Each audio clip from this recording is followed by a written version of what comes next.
Então, caríssimos irmãos, em nosso estudo, para começarmos, nós precisamos esclarecer algumas coisas que são muito importantes para compreender a questão das virtudes. Como, por exemplo, palavras que nós vamos trabalhar hoje, como potência, né, como hábitos e até mesmo a própria palavra virtude, né? Então, a potência, né, ela vem justamente de poder e também de poder e de possibilidades, né? Mas nesse sentido aqui nós trabalhamos com a questão de poder, né? Ou seja, o que é o poder? É ter a posse de algo, né? Então, a potência é justamente quando nós falamos de posse. E em sentido mais ou menos sinônimo, né, e que de fato é sinônimo da palavra potência, vem a palavra hábito, né? E o hábito é uma disposição, uma capacidade da natureza humana, a qual se enraiza em sua natureza específica e individual, finalizada pelo agir. Ou seja, são poderes, hábitos, aquilo que nós temos em nossa posse, que nos dispõe para um fim. Ou seja, vamos a um exemplo bem cotidiano. Vários de vocês estudam, né? Eu também estudo, né? Mas ainda estão na escola, enfim. Nós temos que, cotidianamente, aquele conteúdo que nós recebemos, nós devemos, não só na sala de aula, mas em casa, nós devemos processá-lo. Processá-lo e depois mentalizá-lo em vista de um fim. E qual é o fim deste conteúdo que nós mentalizamos e processamos? As avaliações, os exames que nós temos que fazer, né? E da mesma forma funcionam as virtudes, né?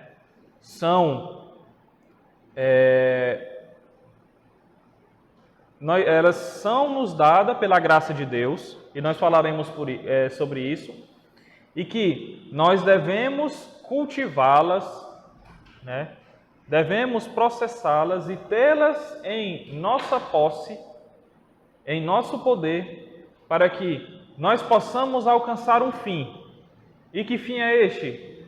O fim de sermos filhos de Deus e de alcançarmos, por essa filiação, cada vez mais que deve se arraigar em nós, a vida eterna, né? A vida eterna. Então, potências e hábitos são praticamente a mesma coisa. São aquilo que nós temos em posse de nós e que nos direcionam para o fim, para um fim, né? E nesse caso que nós estamos falando, o fim último disso é a vida eterna, né? Depois, nós já falamos, e quem deu essa formação foi o Gerson, nós já falamos sobre a graça, né? E a graça, nós chamamos ela de princípio estático da nossa vida espiritual, no sentido de que ela é o princípio formal do nosso organismo, aquele que, ao ser infundido em nossa alma, nos concede todos os efeitos que lhe são postos, a saber, a graça habitual, ou santificante, as virtudes infusas, que nós iremos trabalhar, que são divididas em teológicas e cardeais ou morais, os dons do Espírito Santo e a inabitação da Santíssima Trindade. Então, a graça, quando ela é infundida em nós, ou seja, a graça santificante, ela vem e traz tudo isso para a nossa alma. E nós temos, quando nós nos batizamos, né, e também quando nós nos confessamos e recebemos novamente a graça, nós recebemos tudo isso, né? Deus nos concede tudo isso. Por exemplo, Deus ele não vai conceder aos poucos. Deus ele não concede a fé aos poucos, ele não concede a caridade, a esperança. Tipo, ele diz, eu vou te dar a fé agora. Aí depois de um tempo ele dá a esperança. Aí depois de um tempo ele dá a caridade. Não, ele dá tudo de uma vez. Tudo de uma vez, né? E cabe a nós trabalharmos para operar estes princípios que nós chamaremos de princípios dinâmicos, né? E o que é o dinamismo, né? Para quem aí o pessoal, o Alisson não está aqui, né? Mas o pessoal da física e também até mesmo da matemática, uma coisa dinâmica quer dizer movimento, né? Quer dizer movimento, quer dizer que não está parado, né? E este é o princípio dinâmico, ou seja, O princípio estático, não no sentido de que seja apenas uma coisa que está lá só por estar, mas se diz estático porque por ele mesmo nós possuímos o nosso organismo, mas dado a este organismo, dada a graça a este organismo, ela não pode trabalhar por si mesma, ela precisa de outras coisas que a façam operar. Assim como também nós temos a nossa alma, e quem faz a operação da nossa alma é a razão e a vontade. Não é isso, Thiago? Só para conferir. Então, nós temos a alma, e a alma, quem faz a operação, quem são as operações da alma, as faculdades da alma, as potências da alma, é a razão e a vontade. E nós temos a graça, e quem é a faculdade da graça em nosso organismo espiritual são as virtudes infusas e os dons do Espírito Santo, né? Nós precisamos fixar nesse dinamismo, neste movimento, porque esse movimento ele se dá de várias formas, né? Como nós conhecemos, é o deslocamento, né? É o crescimento, é a força, a reação e outras coisas que nos circundam em nossa realidade. Mas aqui nós falamos da alma, né? Isto é, das potências ou faculdades sobrenaturais, né? Que são as virtudes e os dons do Espírito Santo. Existe uma diferença aqui, né? Mas eu vou só abrir este ponto, este parêntese, né? Abrir e fechá-lo, porque as virtudes e os dons do Espírito Santo são duas coisas diferentes, né? Então, quando nós falamos de virtudes e dons do Espírito Santo, nós estamos falando de duas coisas distintas, embora as duas façam parte deste princípio dinâmico da alma. Este princípio dinâmico da alma. E também, as virtudes, elas precisam dos dons do Espírito Santo. Quando nós formos ver mais lá na frente, uma formação sobre os dons do Espírito Santo, nós veremos que a cada virtude teologal e cardial, nós vemos que existe um dom do Espírito Santo equivalente. 7 dons do Espírito Santo e 7 virtudes teologais, né? E teologais mais cardeais. E cada uma dessas são equivalentes, né? Ou seja, você puxa um traço e cada uma possui a equivalência que as cabem, né? E seguindo em hierarquia. Mas só para saber, e nós fechamos esse parêntese. Então, a partir disso, nós já percebemos, como eu havia falado há pouco tempo, da questão da alma, da questão da graça, e até mesmo da nossa realidade enquanto seres nesse mundo. Nós vemos que nós possuímos um organismo, né? E esse organismo é o quê? O organismo humano. O organismo humano ele é composto de quê? O organismo humano ele é composto especialmente dos 5 sentidos, né? Também visão, olfato, paladar, tato, né? E a audição, né? E ainda existem os outros princípios que também fazem parte da nossa alma, como, por exemplo, o vegetativo, né? Que é aquele que nos faz crescer, né? Então, se nós temos uma faculdade de crescimento no nosso corpo, nós também possuímos a faculdade de crescimento na nossa alma. Então, essa faculdade de crescimento são as virtudes, né? Nós só podemos crescer na graça através das virtudes, né? Por isso que eu lembro uma homilia do Padre Paulo Ricardo, que ele diz que não basta apenas se confessar, né? E também não basta apenas comungar ou a participar das missas aos domingos, enfim, né? Não basta apenas isso. Precisamos amar a Deus, né? Amar é um verbo, e um verbo ele é uma ação, indica uma ação, né? Ou seja, mostra que, apesar de nós recebermos a graça, nós precisamos trabalhar. Nós recebemos os dons chega lá o Senhor e nos dá 3, 5, 10 talentos, um só, tanto faz, né? Depende da capacidade de cada um. Porque Deus, ele dá o talento dentro da capacidade de cada um para que nós produzamos, né, os frutos e o dobro, né? E por que eu digo que precisamos amar, precisamos ter essa ação?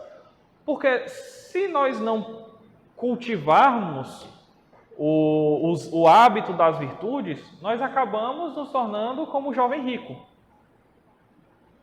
O jovem rico, o que é que ele fez? O jovem rico, ele disse ao Nosso Senhor, eu obedeço todos os mandamentos. E Nosso Senhor disse, nossa, isso é bom, né? E aí ele pergunta, mas o que é que eu preciso para ter a vida eterna? Né? Aí ele diz, vai.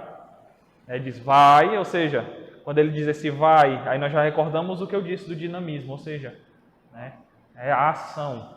Você precisa da ação. Vai, né, vende tudo, dá aos pobres e me segue. Né? Ou seja, nós vemos o verbo ir, né, flexionado na palavra vai. Nós vemos vender, o verbo vender, né, doa e o segue-me. Só nisso nós vemos 4 ações do que o nosso Senhor diz. Né? Ou seja, nosso Senhor quer que nós operemos, quer que nós trabalhemos, quer que nós cultivemos a virtude. E especialmente Ele quer que nós amemos Ele, do nosso coração. E recordamos também o Shema, né? O Shema Israel. Né? Quer dizer, amarás o Senhor teu Deus com todo o teu coração, com toda a tua alma e com todas as tuas forças. E trarás gravadas no teu peito tudo aquilo que te disseres. Tu lembrarás de mim quando se deitares, quando te levantares, quando estiveres com teus filhos, enfim. Né? Então, nós vemos que quando o nosso Senhor exige o amor, quando Deus ele exige o amor, né? Quando Deus ele exige que nós trabalhemos para Ele, que nós cultivemos a sua graça, é disso que Ele está falando. Ele está falando das virtudes. Né? Das virtudes. Ele diz, vai, quando Ele vai dizer para os seus servos, quando Ele dá os talentos. Quando Ele vai dizer para pecador, Ele sempre diz, vai, vai, vai, vai. Segue-me. Joga as redes. Ou seja, Ele sempre está mandando uma ação, um imperativo para que ela seja feita agora. Não basta apenas nós estarmos lá e dizermos Senhor, Senhor. Nós precisamos cultivar as virtudes. E é isso que nosso Senhor pede. Essas leituras que eu estou fazendo, tanto do Antigo Testamento como do Evangelho, né, e que nós formos ver nisso, não é nada mais que isso que nosso Senhor pede, cultivar as virtudes. Né? Por quê? Para destacar, Ele vai lá, Ele perdoa a pecadora. Ou seja, vamos recordar, a pecadora somos nós e o Padre lá no confessionário nos perdoa. Perdoados, nós já estamos perdoados. E aí quando o Padre diz ele assim, vai e não torne mais a pecar. Quando nosso Senhor diz, e o Padre também nos diz isso. Vá e não torne mais a pecar. O que é que ele quer dizer com isso? Ele quer dizer que a gente se afaste, vá, sei lá, vivendo dentro de uma grota, ou trancado dentro do quarto, sem nada? Não. Quando ele diz este vai, ele diz que cultive os meios para que, trabalhando por esses meios, e fazendo crescer em si, em você mesmo, as virtudes, se desapegue de todo e qualquer pecado. E aí é por isso que virá sempre em nosso auxílio uma virtude. Quando nós estamos desesperados, vem a esperança. Quando nós estamos duvidosos, vem a fé. Quando nós estamos sendo tentados na carne, vem a temperança, vem a castidade. Quando nós somos contrariados, vem a obediência. Quando nós somos injuriados, vem a fortaleza. Então, para a gente poder entender que as virtudes, né? Elas se ligam a cada momento da nossa vida. Elas se ligam em cada ponto que nós passamos para que, cultivando elas, nós não tornemos a pecar. E é isso que nosso Senhor exige. Então, retornando aqui mais para o texto, o Royo Marim, ele vai dizer: a semelhança das substâncias, para operar a graça, precisa servir-se de uma variedade de potências sobrenaturais, que são infundidas juntamente com ela mesma por Deus na alma, e da qual são inseparáveis. Elas não se separam da alma. As potências que nosso Senhor infunde, as virtudes que nosso Senhor ele infunde em nós. A única que vai se separar, de certa forma, e é por isso que, abrindo parênteses aqui para teologia negativa, né, é o pecado mortal. E aí, a grande questão, por que nós chamamos o pecado mortal de pecado mortal? Vamos lá. Nosso Senhor, ele infunde, aqui, como o Royo Marim ele vai dizer, ele infunde as virtudes em nossa alma. Você tem a fé, a esperança e caridade. Né? Virtudes infusas, teologais infusas. Nós pecamos mortalmente. Né? Quando nós pecamos mortalmente, o Royo Marim disse que essas virtudes elas não saem da nossa alma. De certa forma, sim e não. As únicas que ficam são fé e esperança, desde que não atentemos contra ela, e a única que sai é a caridade, porque nós fizemos o quê? Nós simplesmente tiramos a caridade? Não. Nós matamos a caridade. Né? Num crime dos mais hediondos que existe, com a intenção de matar. Ou seja, quando você peca com intenção. Não adianta você dar desculpas. Né? Você pecou por intenção. Porque se você não peca por intenção, não é pecado. Né? Então, quando nós chamamos de pecado mortal, é porque realmente nós matamos de forma deliberada. Nós deliberamos o assassinato, né? Fazendo aqui essa analogia, nós deliberamos o assassinato da caridade na nossa alma. E assim, a graça se esvai e a caridade, que é a forma dessa graça que nós recebemos, é o próprio amor de Deus, a graça é o próprio amor de Deus, ela sai. A fé ainda continua e a esperança ainda continuam. Porque se essas duas elas saíssem, nós simplesmente não poderíamos retornar para Deus. Simplesmente nós não teríamos nem a capacidade de confiar no sacerdote e de crer que nós recebemos o perdão no confessionário, por exemplo. E até mesmo de crer que nós fomos batizados. Então, pronto. Então, essa introdução é mais essa explicação mesmo, dessas potências que nós recebemos. Então, agora, alguma pergunta ou tá? O escrúpulo ele pode atentar contra a fé de certa forma? Pode, se você for escrupuloso de uma forma, seja, se o seu escrúpulo lhe levar à apostasia, aí sim. E existem casos disso, né? Até mesmo nós conhecemos pessoas que aconteceu isso, né? Contra a esperança mesmo, você pode desesperar da salvação. Desesperar da salvação. É porque esses exemplos, né, que você falou, né, o de não confiar no sacerdote, ou até mesmo no amor de Deus, né, do escrúpulo, talvez. Justamente, o escrúpulo ele pode atentar contra a fé, justamente na apostasia, e como o Shoa disse, no desespero da salvação, né? Ou seja, você se torna tão escrupuloso, você se torna tão doente por causa do escrúpulo, que você passa a simplesmente negar tudo. Né? Não que você vá... todo escrupuloso é ateu. Não, de certa forma. Porque, você deu um exemplo. Lutero, ele se desesperou, né? E ele era católico. Né? E simplesmente nós vemos no que deu. Em relação à fé, a fé é muito incipiente, né? Mas é muito pequena. Aí a pessoa começa a ter baixa de escrúpulos em relação a ter medo de pecar por estar aderindo à religião católica. Então, parte, às vezes são públicas, né? E às vezes são realmente públicas. Às vezes assim, por exemplo, eu lembro até uma vez que eu estava indo para a faculdade, escutando aqui a música, e isso foi em poucos dias, né? Escutando a música aqui no fone de ouvido, encostado aqui no vidro da porta da Kombi, e aí eu perguntei assim para mim mesmo, Deus existe? Aí eu olhei assim, eu balancei a cabeça, claro, tu pergunta besta. Assim, claro, isso porque foi um devaneio, assim, mas totalmente diferente de uma pessoa que seja escrupulosa, né? Que existem muitos graus, né? Enfim, mas no mais é isso, né? Aí, para poder esclarecer nesse ponto, um atentado direto à caridade é o pecado.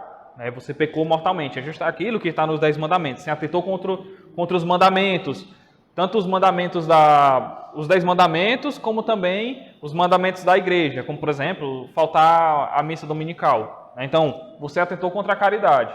Atentar contra a esperança, um exemplo, o desespero da salvação, né? E um atentado contra a fé, justamente essa dúvida justamente uma dúvida firme que você obstinada.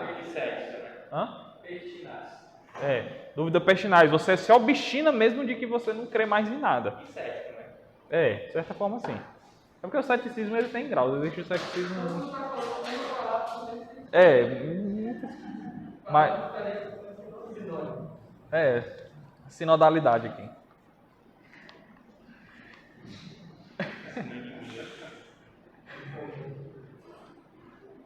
As virtudes infusas. Então, passando dessa introdução, nós vamos realmente entrar no que são as virtudes infusas.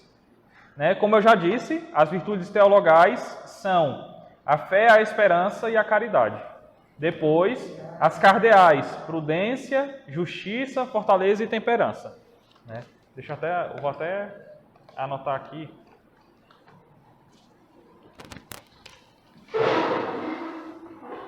Vou botar esse negócio aqui.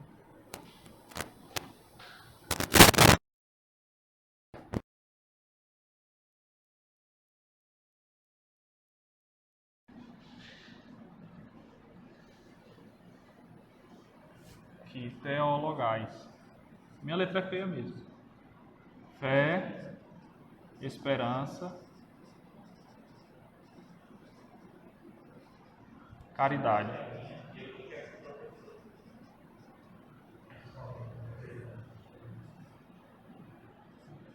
Cardeais, prudência, fortaleza, justiça e temperança.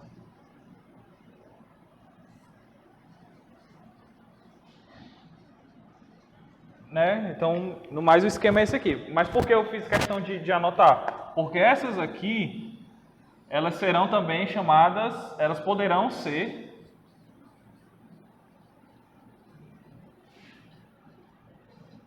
adquiridas. Essas aqui não. Essas aqui são somente infusas.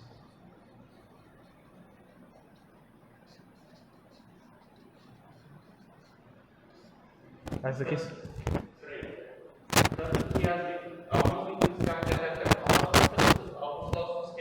Exatamente. Nós vemos, por exemplo, nós conhecemos pessoas que são prudentes, que são pessoas que têm fortaleza, pessoas justas, pessoas temperantes. Como, por exemplo, você vai ver um monge budista, por exemplo.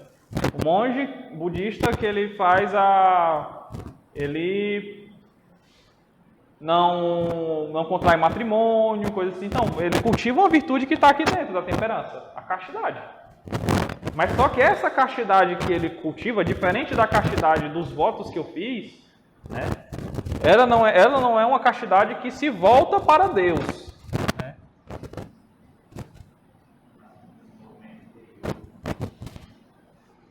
Ela se volta apenas para um desenvolvimento puramente humano. Meu Deus, ficou bem estranho. Né? Então, a grande questão é porque elas são infusas quando se voltam para Deus e porque Deus nula concedeu. né? Ou seja, elas se tornam...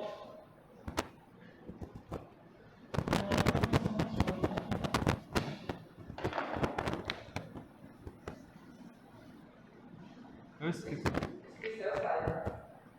Sai. Então, elas são infusas, né? Porque Deus ele nos dá pela graça, né? Então a graça é o intermédio. A graça é esse intermédio que nós recebemos. Então nós temos essas. Mas também os nossos atos humanos podem nos ajudar a ter também as virtudes de prudência, fortaleza, justiça, né? E temperança. Mas qual é a grande diferença das virtudes cardeais infusas para as virtudes cardeais adquiridas? Simplesmente o fim que elas visam, né? Essas aqui são inteiramente voltadas para Deus, né? A fé, a esperança e a caridade são inteiramente voltadas para Deus e elas não podem e elas nunca se desviam de Deus, né? Se você tem fé, você tem esperança e caridade, elas nunca vão se desviar de Deus. Essas aqui, enquanto infusas, também não se desviarão de Deus, né? Mas as adquiridas, elas são disposições que nos ajudam a agir naturalmente. Porque, por exemplo, se essas virtudes aqui, elas não fossem virtudes adquiridas, simplesmente o mundo seria um caos. Se não houvessem pessoas prudentes, se não houvessem pessoas que tivessem fortaleza, pessoas justas, né? E pessoas temperantes, simplesmente o mundo viveria um caos, né? Viveria um caos. Então as pessoas elas cultivam essas virtudes para que elas possam agir naturalmente. Porque, por exemplo, por mais que isso não aconteça na realidade, né? Mas um político, ele precisa ser justo. E qual é o fim natural que ele visa? O bem comum, né? O bem comum da sociedade, né? Mas aí a virtude desse político, ela é o quê? Ela é adquirida ou ela é infusa? Vamos ver se vocês prestam atenção. Adquirida. É uma virtude adquirida.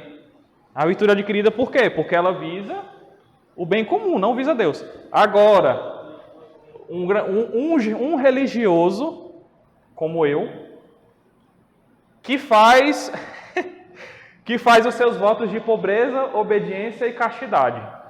E aí vale destacar, a profissão religiosa dos votos, ela é proveniente da virtude da justiça, porque ela é um ato público de adoração a Deus.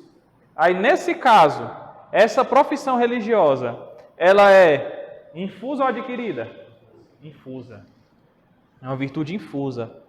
Porque essa virtude da justiça, ela ajuda o religioso a cultivar a pobreza e a obediência e a caridade, a castidade voltadas para Deus. Então deu para entender mais ou menos o que são as virtudes infusas e as virtudes adquiridas, a grande diferença. Só uma dúvida. As virtudes cardeais, elas podem, a gente pode adquirir pelo ato visando Deus também? Ou necessariamente elas têm que ser infusas, se o fim é Deus?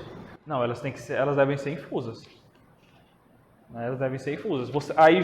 Elas devem ser infusas por quê? Pelo simples fato de que para ter elas de forma infusa, você deve estar em estado de graça. Se você não tiver elas infusas, se você estiver em pecado mortal, você não tem elas infusas. Você tem apenas elas adquiridas. Isto é, se você tiver alguma delas adquiridas, né? Oi. O senhor poderia, talvez para esclarecer mais, explicasse sobre a questão da ordem natural e da ordem sobrenatural. Porque as virtudes teologais, diferenciar elas é tanto que elas são. Elas têm tanto a sua causa, Deus, como a sua finalidade de Deus, mas nessa ordem sobrenatural. Eu vou falar disso aqui. As virtudes cardeais, as virtudes naturais, não são só essas quatro. As virtudes que estão na ordem natural, elas podem ter Deus como uma finalidade, mas enquanto religião natural. Exatamente. Porque mesmo que a gente tem a religiosidade natural do ser humano, intrínseca ao homem, porque ele é mais semelhante de Deus, ele busca Deus, ele busca cultuar. E existem preceitos religiosos que o homem pode conceder pela razão somente. Por isso que o pessoal entende, né? Mas não consigo imaginar o segundo fala da verdade, da santidade, que é todas as religiões, ele está falando disso, da religião natural. Existe um instinto natural religioso do todo mundo. Só que, além disso, vem a religiosidade sobrenatural, que foi revelada por Deus, que tem um fim sobrenatural, que é a vida eterna. E aí, isso aí vocês só encontram no cristianismo, e só vive isso por meio das virtudes. Exatamente. Então, essa é a grande diferença delas, é a questão justamente da ordem sobrenatural delas. Né? E é justamente o que vai dizer aqui. A graça é um germe divino que precisa se desenvolver e crescer em nós até a perfeição, mas por si mesma não é imediatamente operativa. Ainda que seja o princípio radical de toda operação sobrenatural, ela exige certos princípios imediatos de operação, que fluem da graça e são inseparáveis. Então, justamente, elas precisam de um princípio operativo que é a graça. Isso aqui é as virtudes infusas. Né? E esse princípio operativo que é a graça é... Vixe, agora eu me atrapalhei. E este princípio operativo que é a graça que dá as virtudes infusas serem infusas. Enquanto que as virtudes naturais ou morais, né, elas possuem justamente uma questão natural, porque elas fazem parte do homem. Né? Aí a grande diferença, isso aqui ela não faz parte do homem, apenas do homem sobrenaturalizado, o homem que recebeu a graça do batismo. Né? Enquanto elas são comuns a todos os homens, sejam eles batizados ou não batizados. Acho que é. Opa. Só que, para deixar bem explícito, né, assim, tem as cardeais infusas e elas não morais. E nós, quando nós praticamos atos de virtudes cardeais, como cristãos, temos que praticar as sobrenaturais. Porque quando a gente pensamos temperantes, cristãos somos temperantes, nós não somos temperantes naturalmente. Somos temperantes sobrenaturalmente, então a nossa temperança é voltada para Deus. Exatamente. Apesar de que, dentro desse esquema da temperança sobrenatural, tem por baixo a temperança natural, porque ela tira os empecilhos da graça, né? Tira algo que possa impedir que a graça flua com mais facilidade. Porque para também chegar lá, para também chegar a uma prudência sobrenatural, a uma temperança, nós precisamos que elas passem pela natural. Né? Por exemplo, a castidade, a virtude da castidade que está aqui dentro da temperança. Você só pode ser casto não quando você se dirige diretamente a Deus, mas também você precisa ser naturalmente. Você precisa você precisa ser naturalmente casto. Aí, essa naturalidade da castidade, ela vai retirar tudo aquilo, como o Iago disse, vai tirar tudo aquele mal que possa circundar, né? E assim ela irá, com o auxílio da graça, nos tornar, agora eu não lembro, mas ela nos dará um coração indiviso, um coração indiviso, quando ela age para Deus. Mas antes de nós termos essa virtude, nós precisamos tê-la também cultivada natural. Simplesmente nós não vamos direto a uma virtude cardial infusa, como a fé e a esperança e a caridade, né? Diferentemente, nós não vamos correndo até elas. Eu não vou me prender tanto a isso, até porque esse é tema para... Eu falei tudo isso, né? Então, o foco aqui, né? Mas obrigado pela ajuda, né? Então, existe uma necessidade para nós recebermos as virtudes infusas. Por que nós recebemos? Porque senão o homem seria elevado à ordem sobrenatural em relação à sua alma e não em relação às suas potências. Como assim? Haveria uma infusão de graças atuais contínuas, nas quais Deus elevaria nossas potências. Todavia, isso seria uma imensa violência ao nosso psicológico, por conta da desproporção entre a pura potência natural e o ato natural a ser realizado. A necessidade decorre de certos princípios operativos sobrenaturais, para que o homem possa atender ao fim sobrenatural de uma maneira perfeitamente connatural, com suavidade e sem violência. Ou seja, Deus ele abre, para usar uma analogia, ele abre um curso de um rio, né? E este curso desse rio aberto são as virtudes que fazem a água da sua graça fluir de forma perfeita, sem que ela esbarre em algum meio, né? Para que, justamente, tendo as paredes, né, que elas represam a água para que ela possa fluir, e não que essa água da graça ela passe simplesmente arrastando tudo. Por quê?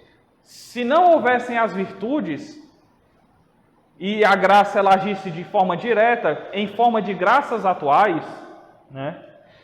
E as graças atuais, a definição são graças que dispõem ou movem de uma maneira transitória ou fluida para obrar ou receber algo com relação à vida eterna, né?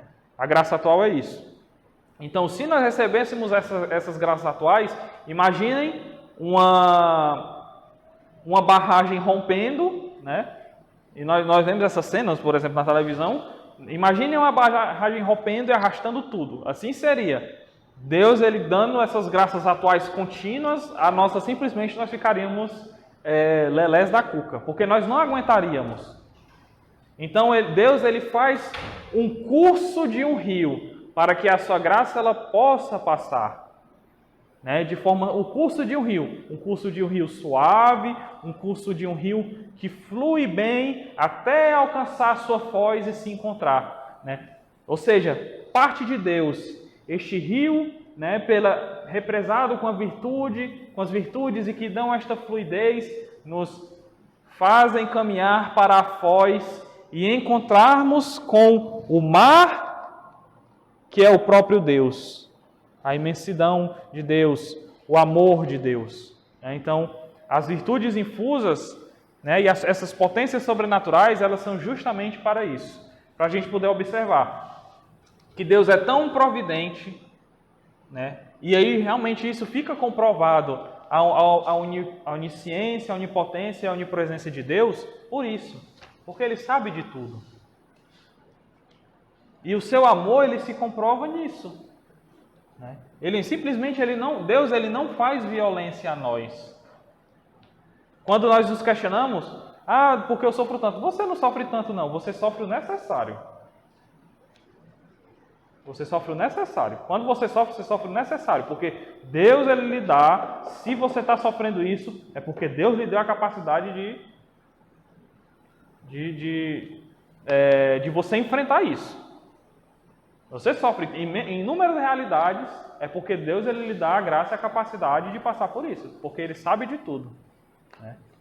E aí Ele é tão bom, mas tão bom, que ele, além do nosso corpo, que possui um organismo que opera, que esse corpo ele cresce, esse corpo ele se alimenta, esse corpo ele sente, ele vê, ele dá ainda mais um organismo, para que esse organismo possa operar para ele e voltar para ele. Depois, a natureza das virtudes, né? E também, como eu já falei, para a gente poder aprofundar um pouco a diferença entre as virtudes naturais e as virtudes sobrenaturais e as suas propriedades, né? Ou seja, essas virtudes infusas, elas são definidas como hábitos operativos infundidos por Deus nas potências da alma, para dispô-la a obrar segundo os ditames da razão iluminada pela fé. Então, destaca a razão iluminada pela fé. Operar segundo os ditames da razão iluminada pela fé. Primeiramente, elas são hábitos operativos. Por que hábitos operativos? Porque estes hábitos nos dão 3 causas: facilidade,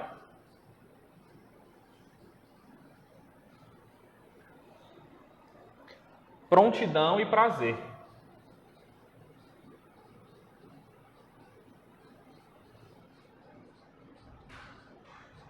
Facilidade, prontidão em fazer. Facilidade já fica bem claro o que seja essa facilidade, né? A facilidade é justamente a disposição enérgica que nós temos para fazer uma ação.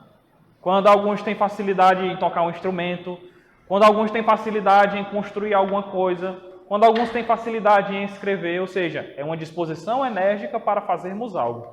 Então, essa facilidade. Depois, a prontidão, que é o se lançar rapidamente à ação. Quem está pronto se lança rapidamente à ação. E o prazer, né? O prazer é o deleite da facilidade e prontidão. É simplesmente quando você se dispõe energicamente para algo, quando você vai até aquele algo, e esse algo que eu estou falando é o próprio Deus, e simplesmente você se compraz em Deus. Depois, são infusos por Deus na potência da alma, ou seja, uma sobrenaturalização das potências, elevando-as à ordem da graça e tornando-as capazes de produzir atos sobrenaturais com o auxílio da graça atual. Ou seja, a sobrenaturalização da alma, que nos faz praticar atos sobrenaturais de fé, esperança, caridade, também de prudência, fortaleza, justiça e temperança, guiados pela graça atual. A graça atual, como eu já disse, ela é um princípio que nos move para Deus em relação à vida eterna. Mas, diferentemente da graça santificante, que também nós chamamos de habitual, essa graça é transitória. Quantas vezes vocês já não tiveram, por exemplo, em um momento de oração ou adoração, você já tiver aquele lapso? Aquilo ali, quase que com certeza foi um momento de graça atual. Disse, nossa, eu preciso me converter. Ou quando você também vai fazer o seu exame de consciência e que você recebe uma compulsão muito grande no coração. É um movimento da graça atual. Um movimento que pode nos levar, claro, também passa pelos sentidos, né? Passa pela questão dos sentidos. Mas esta graça, quando nós recebemos, é a graça que nos move a ir para o sacramento da penitência com mais fervor e realmente com a disposição de amar a Deus e odiar o pecado. Amar a Deus e odiar o pecado, porque é isso que o sacramento ele exige. O sacramento da confissão não é que ele vai exigir que nós apenas confessemos o pecado. É por isso que às vezes uma formação sobre sacramento, e eu vou bater nessa tecla, eu digo, chame o sacramento da confissão de sacramento da penitência, né, que é o nome correto. Da penitência por quê? A penitência porque ele exige a acusação, né, que é justamente a confissão é apenas uma das partes do sacramento. A acusação, a compulsão, ou seja, o pesar de ter cometido as faltas que você acusa, né, e a satisfação dessas faltas. Ou seja, para ser penitência, exige essas três coisas, né? Enfim, fecha parênteses. Então, elas sobrenaturalizam. E a graça atual, ela nos ajuda quando há essa infusão, né? Um momento de fé, um ato de amor, um ato de fé, um ato de esperança, né? Com certeza, os mártires, quando eles receberam a graça do martírio, né? Eles receberam o seu martírio, eles com certeza receberam graças atuais. Graças atuais para, naquele momento, poderem, junto à virtude teologal da esperança e também da caridade, suportarem tudo aquilo por amor a Cristo, né? Depois, dispô-las a obrar segundo os ditames da razão iluminada pela fé. As virtudes infusas dispõem as potências para seguir nos ditames não da simples razão natural, como o da virtude adquirida, mas da razão iluminada pela fé. Então isso já fica bem claro. As virtudes adquiridas, elas são operadas pela nossa razão natural, enquanto as infusas pela razão iluminada pela fé. Depois, nós podemos ver, e esse tema aqui já é uma coisa bem mais diferente do que eu havia dito, a diferença entre as virtudes naturais e as virtudes sobrenaturais. Por quê? Elas são diferentes, primeiro, em razão de sua essência, né? São 4 razões. Eu vou colocar aqui para poder, quem quiser anotar. 4 razões. Eita, 4 feios. De sua essência,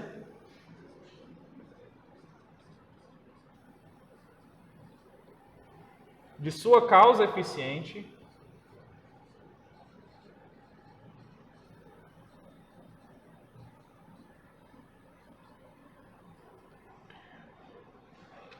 da sua causa final,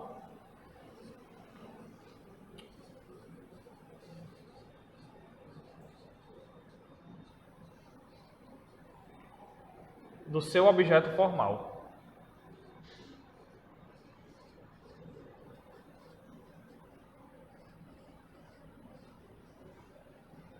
De sua essência, né, na potência para, como vai dizer, na potência para obrar, da sua causa eficiente, porque é o próprio Deus que é a causa eficiente das virtudes infusas, né, ou seja, é Deus que infunde essas virtudes.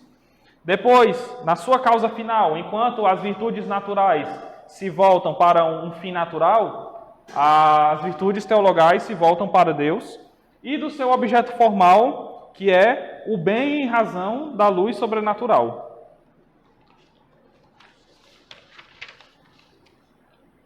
Depois, existem algumas propriedades que são comuns às duas virtudes, que é um meio entre 2 extremos, que é justamente a definição aristotélica, né? Clássica do que é a virtude, um meio entre 2 extremos. Então, apesar de serem infusas ou adquiridas, as virtudes elas são um meio entre 2 extremos. Né? Entre, por exemplo, a fé pode-se dizer entre um fideísmo e o ateísmo. Né? Não sei, eu não vou também entrar nisso não, porque eu não estudei para isso não. Depois, no estado perfeito, elas estão unidas pela prudência. Por quê? Por que pela prudência? Porque a prudência, ela dá a quantidade e a qualidade daquilo que deve ser dado. Ou seja, a pessoa prudente, ela sabe medir. Né? Claro, medir não no sentido de ser também avarenta, né? Porque o oposto, dos opostos também das virtudes, mas no sentido de medir, de dar aquilo que seja necessário. Não confunda com a justiça, mas a prudência, ela, de certa forma, ela rege as virtudes. Eu não tenho certeza, mas se eu não me engano, eu já ouvi dizer que uma pessoa já disse que a prudência... Não, acho que é a humildade, né? Que diz que a humildade é a mãe de todas as virtudes, né? Só que, na verdade, a mãe de todas as virtudes é essa aqui, ó. Eu já vou dizer o porquê. Né? Mas elas se unem pela prudência, por conta da prudência, que a prudência ela sabe medir, né?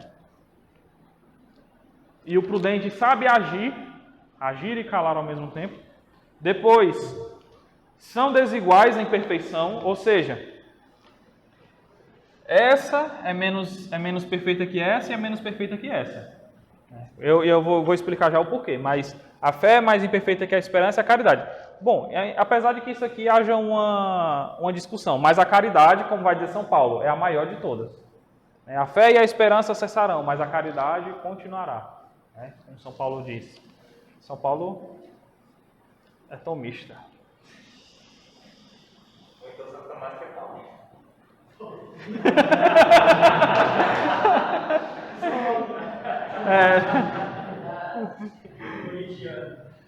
Depois existem, dentro das virtudes infusas, existem características próprias. Eu já disse algumas delas, como por exemplo, características próprias.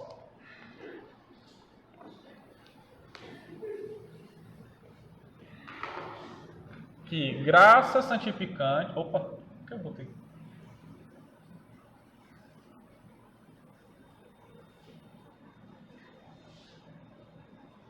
Que é das virtudes infusas, viu? Graça santificante, né? Mas elas são distintas da graça santificante. No sentido de que a fé, esperança e caridade, e essas aqui também que são infusas, prudência, fortaleza, justiça e temperança, elas não são a graça santificante. Né? Então fica bem claro. Depois, elas distinguem-se de suas correspondentes adquiridas, né? Depois, possuímos-las imperfeitamente. Aí entra aqui um ponto. Pela necessidade dos dons do Espírito Santo. Eles são como que o Garrigou Lagrange vai dizer que os dons do Espírito Santo, eles são o suplemento das virtudes infusas. Por quê? Simplesmente pelo fato, tá lá, dons do Espírito Santo. Quem é a pessoa da Trindade que conduz esses dons? O próprio Espírito Santo, que é o princípio, né, que vai dar o movimento aos dons, né? Sabedoria, entendimento, ciência, enfim. Porque eu nunca, depois de tantos anos, se você me perguntar os 7 dons do Espírito Santo, eu não sei listar, não. Mas os dons do Espírito Santo, eles são suplementos para as virtudes infusas, né? Depois, essas virtudes aumentam com a graça. A fé aumenta, a esperança aumenta, a caridade aumenta, a prudência aumenta, a fortaleza aumenta, a justiça aumenta, a temperança aumenta, né? Elas aumentam com a graça, ou seja, Senhor, eu creio, mas aumentai a minha fé. Quando nós dizemos essa ejaculatória. Depois, elas nos dão potência intrínseca para os atos sobrenaturais, mas não a facilidade extrínseca para eles, né? Ou seja, dentro de nós temos a possibilidade dos atos sobrenaturais. Nós podemos agir diretamente por amor a Deus. Nós podemos agir esperando em Deus, confiando e crendo em Deus. Mas, se nós não nos esforçarmos exteriormente, simplesmente isso aqui fica dentro da nossa alma, né? Por isso que são princípios dinâmicos, porque nós precisamos nos mover. Ou seja, nós precisamos rezar, nós precisamos justamente, como a quaresma vai nos pedir, fazer jejum e penitência, né? Dar esmola. Então, são exercícios dessas virtudes, né? Se eu não me engano, a própria esmola, ela está dentro aqui, da justiça, né? Está dentro da justiça. E quem dá essa facilidade extrínseca para a virtude infusa é justamente a virtude natural. Você tem a temperança, né? Fundido, né? Graça. Mas, por exemplo, a pessoa que acabou de se converter, ela pode ter a graça, a virtude de temperança em si, mas muitas vezes ele vai cair. Exatamente. Porque não tem a facilidade extrínseca. E aí, quando você tem uma virtude natural, uma temperança bem desenvolvida, ela dá uma facilidade para o ato. Mas é principalmente no sentido de que, quando ele vai agir sobrenaturalmente, ele põe dificuldade. É esse sentido que tem a ver com o nome. Ele vai quebrar dificuldades. Mas, na medida que o tempo passa, ele vai adquirindo a sua natureza. Na temperança natural, a temperança sobrenatural, ela age com mais facilidade, como se fosse uma eletricidade. Sim, sim. Por isso, depois de tantos anos, fica muito mais fácil para os homens viver a castidade do que alguém que acabou de se converter. Exatamente, né? Este ponto... Obrigado, Iago. É o que quer dizer, né? Esse ponto da potência intrínseca e extrínseca, né? Depois, com o pecado mortal, essa e essa aqui desaparecem, mas só... Essa aqui que desaparece e essas duas ficam, né? A não ser que você, como eu já expliquei, a não ser que você atente contra elas, né? A não ser que você, vire um ateu, alguma coisa assim, se desespere, enfim. E por fim, elas não podem diminuir diretamente. Ou seja, porque você esqueceu de, um exemplo, porque você esqueceu de rezar o terço, aí você tem menos fé. Na verdade, isso não existe. Ter menos fé, a fé diminui, não. Outra coisa que diminui, são outras coisas. Aí entra a questão das doenças espirituais, entre outras coisas, né? Mas a fé, ela continua fé. A esperança continua esperança e a caridade continua caridade. Agora, se você não exercita, justamente por isso que vai dizer, se elas diminuíssem, elas também seriam um princípio estático, né? Assim como também a graça, ela pode ir, assim como a graça, ela vai ela vai embora com o pecado mortal, mas ela volta com o sacramento da confissão, se essas aqui fossem estáticas, elas também seriam da mesma forma. Mas ela, uma vez recebida, nós temos essas virtudes desde o dia do nosso batismo. E também, como a questão das adquiridas, desde que nós somos homens, desde que nós nos conhecemos por gente, né? Nós temos. E justamente, aliás, as adquiridas nós temos a capacidade de adquirir, né? Pela nossa naturalidade, pela nossa natureza. Mas essas aqui, você estando em estado de graça ou em pecado mortal, você tem. Assim como também estas aqui. Então elas não podem diminuir. A fé ela não fica menos fé. A esperança ou a caridade, não. Depende de como você trabalha. Essas aqui, elas ainda podem ficar, por conta do pecado mortal, elas ficam débeis. Débeis no sentido de quê? No sentido de que elas bebem da caridade. Débeis por quê? Débeis porque elas se desviaram do seu fim último, que era Deus. Aí elas ficam débeis por causa disso, mas elas não deixam de ser menos fé ou menos esperança. Elas simplesmente ficam debilitadas, débeis, porque a caridade que as fazia e conduzia para Deus foi retirada. E por fim, e é justamente deixando este ponto aqui, um gancho para os próximos capítulos, que nós chegamos nas virtudes teologais.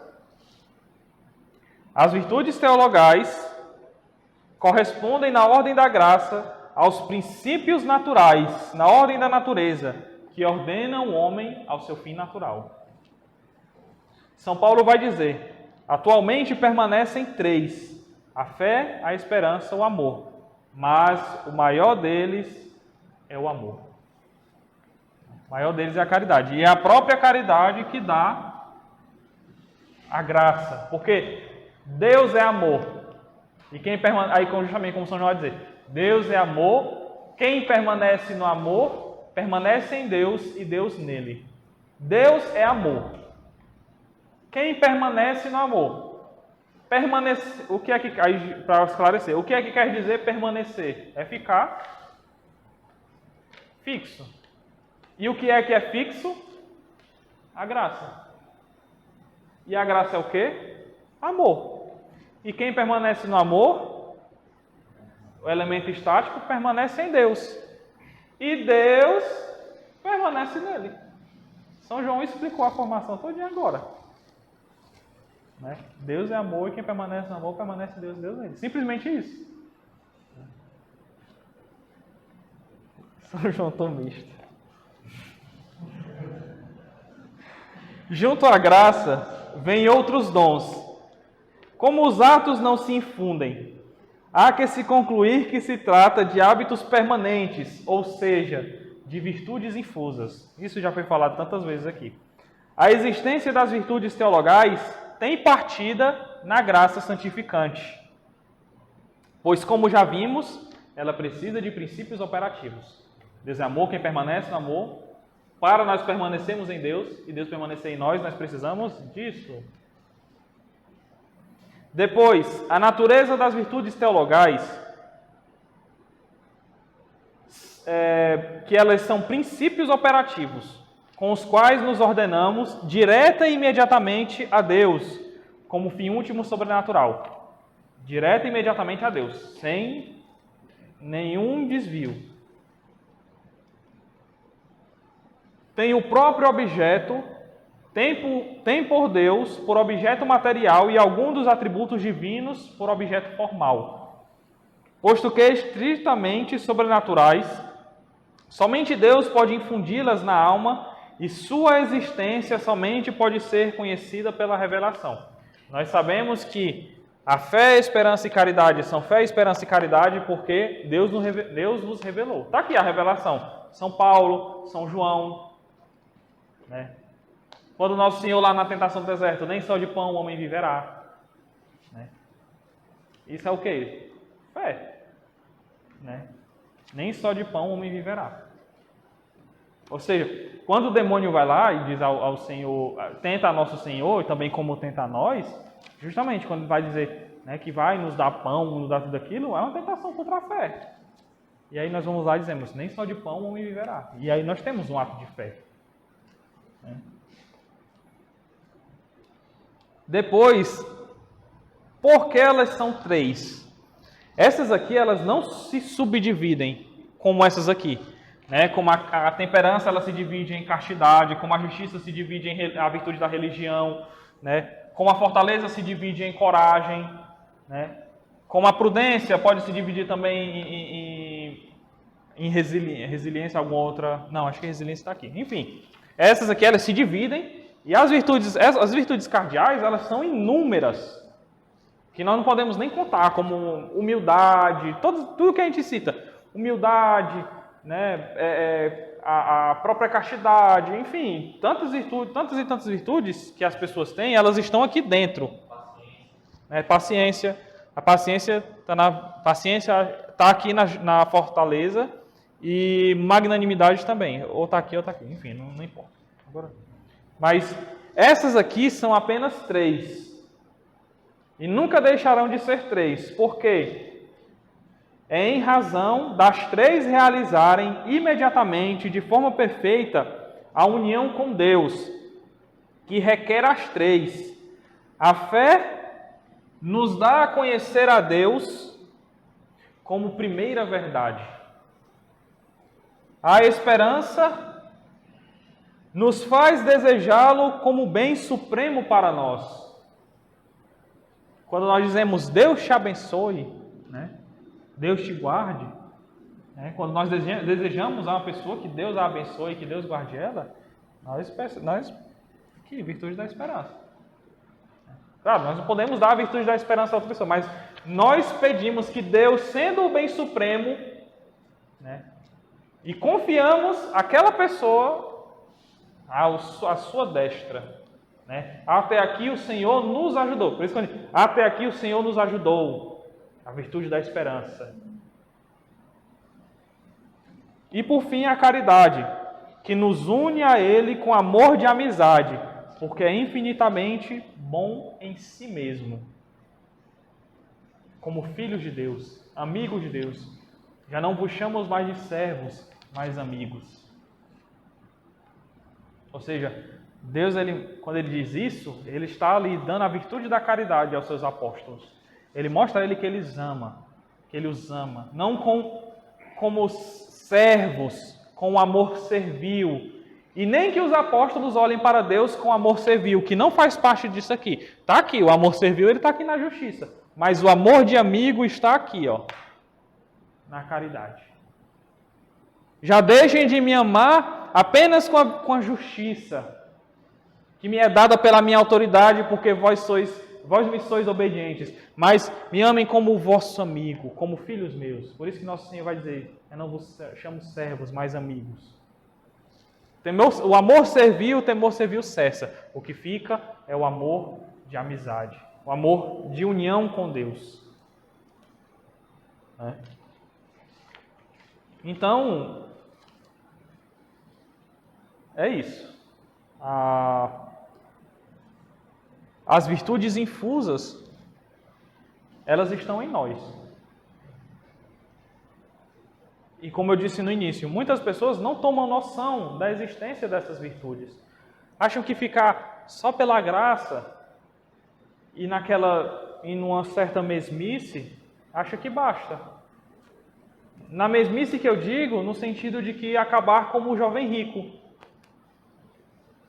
O jovem rico é aquele que vivia os mandamentos. Eu sou uma boa pessoa, eu sou prudente.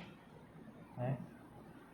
Sei lá, como nós conhecemos, a pessoa vive a castidade no casamento dela. É uma pessoa justa, pessoa que faz lá, doa para a instituição de caridade. Né? Fortaleza a pessoa paciente, a pessoa que não briga com ninguém, assim, tipo aquela pessoa assim que você conhece e diz, nossa, gente boa. Né? Mas só que, tipo, para Deus, não importa só você ser gente boa, gente fina no sentido humano dessa expressão. Você deve ser uma pessoa que tem essas 3 virtudes. uma pessoa que creia firmemente nele. Como diz, como ele sendo a primeira verdade. E que nenhuma outra coisa desse mundo, as ideologias que nos assolam, as perseguições que tentam nos remover do nosso fim, né? Nem os martírios brancos que diariamente nós sofremos, nos permitam nos separar dele, que é a primeira verdade. Porque podem lhe tirar tudo, menos a fé, menos a esperança. Porque quando digo, podem lhe tirar tudo, mas que você permanece firme nos caminhos de Deus, é porque você tem a esperança. É porque quando você se depara em um momento da sua vida em que você não vê nenhuma saída, você vai encontrar saída em quem? Em Deus. E quando você se encontra sozinho, desprezado por todas as criaturas, como o próprio Cristo, o Filho de Deus, foi na cruz, desprezado por todos, pelos homens, Deus o amava, porque Ele amou, e Ele também nos amava. No momento em que nós demos as costas para Ele, Ele ficou estendido de braços abertos para nós. E no momento em que todos nos dão as costas, Ele continua estendido e de braços abertos para nós. E compreender isso é compreender a caridade. Eu digo isso porque nós não devemos esquecer de cultivar essas virtudes, porque essas virtudes, elas nos tornam realmente filhos de Deus. Filhos de Deus. Apesar de todas as nossas faltas e de tudo aquilo que somos, mas se nós temos isso e nós cultivamos, se nós buscamos constantemente a Eucaristia, buscamos constantemente o sacramento da penitência, nós buscamos constantemente cultivar a oração pessoal, constantemente estamos na função dos nossos apostolados, nós estamos em direção a Deus. Porque o apostolado, ele é um exercício da virtude teologal da fé. Assim como nós aqui, nós não estamos fazendo também a questão da virtude da justiça como a obra de misericórdia. Ensinar, que é a obra de misericórdia, ensinar os ignorantes. Não que vocês sejam ignorantes, mas exercemos a virtude do ensino com a virtude da justiça, mas ainda mais isso, mas é porque nós temos fé. Nós nunca esqueçamos que, além do nosso corpo, que precisa do alimento para permanecer de pé, o organismo espiritual, junto à fé, a esperança e a caridade, precisa da oração para se manter firme e nutrido por Deus, que é seu alimento puro, vivo e verdadeiro. Louvado seja nosso Senhor Jesus Cristo.